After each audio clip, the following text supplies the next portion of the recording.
You ever get that feeling you're not just in a new place, but a new whole different version of the world? That was Ninh Binh. Heaven on earth, people call it. And they're not wrong. But if I'm being honest, it wasn't just the place. It was the crew I had with me. The kind of people that turn a simple coffee run into a scene from a movie you're not sure anyone wrote. We didn't exactly ease into it. Landed rough, no real rhythm yet. Got to the homestay. Simple setup, clean enough. Beers in the fridge, that's all we needed anyway. A few drinks, some laughs, then lights out. And just as we're winding down, the skies open up like someone flipped the wrong switch upstairs. Rain, all night. I'm not a morning guy. I never have been a morning guy. But something about that day, I don't know, maybe I wanted to be the first one up for once. Maybe I wanted the guys to see it. I come out and Doc and Venkat are already planted, sipping coffee like they invented mornings.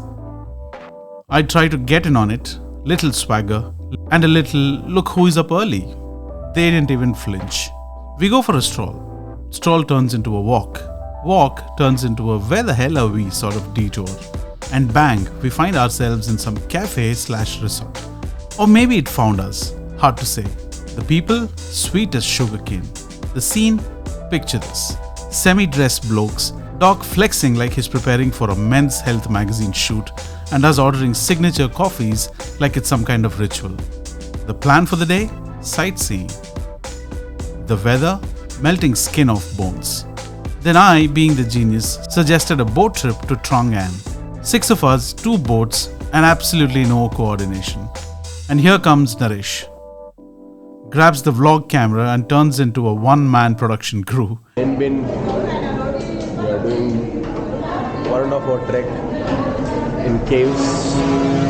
We all got old. That's the reason we have opted a very easy peasy trek road covered with mountains, trees, and also a few waterfalls. But if we have done 3 hours option, it would have been better. But Commentary, improv, punchlines, all natural, no script, just Naresh doing Naresh.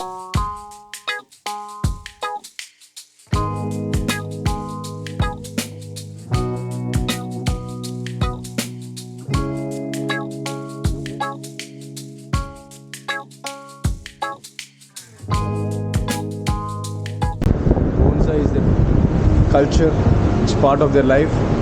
Here in Vietnam and other Southeast Asian countries, they give bonsais as their hereditary properties to their kids, to their grandkids, and they maintain them very well. Bonsais here in Vietnam are the hereditary properties. That's what I meant to say. And it goes to the families throughout, and they maintain it as it is a gold or diamond. I'm not a blogger, but I wanted to talk. I'm a talker, I'm not a blogger.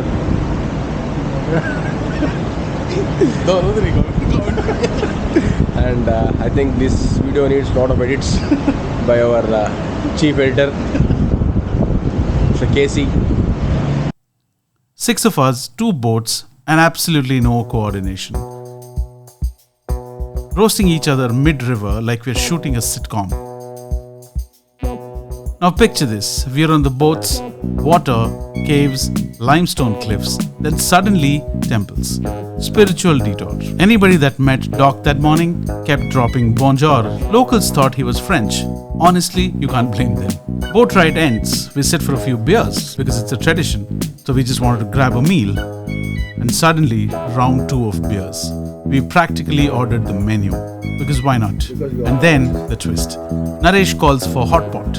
Nobody is hungry. We're done. Finished. But Naresh, he sells that hotpot like it's gold. Bit of Salt Bay, bit of marketing guru. Next thing you know, we're all in. Top 3 meals of the trip. Easy. Cheers, Naresh. Evening rolls in, Doc and VK tap out. Sensible lads, you see. The rest of us, not done. We hit the bus bar, a bit of a revisit for me. Same madness, beautiful chaos. We drink, we laugh, and we rap. Time's up, we call it. The next morning's got cave temples and a ride to Luong written all over it. And that, ladies and gentlemen, was Ninh Binh.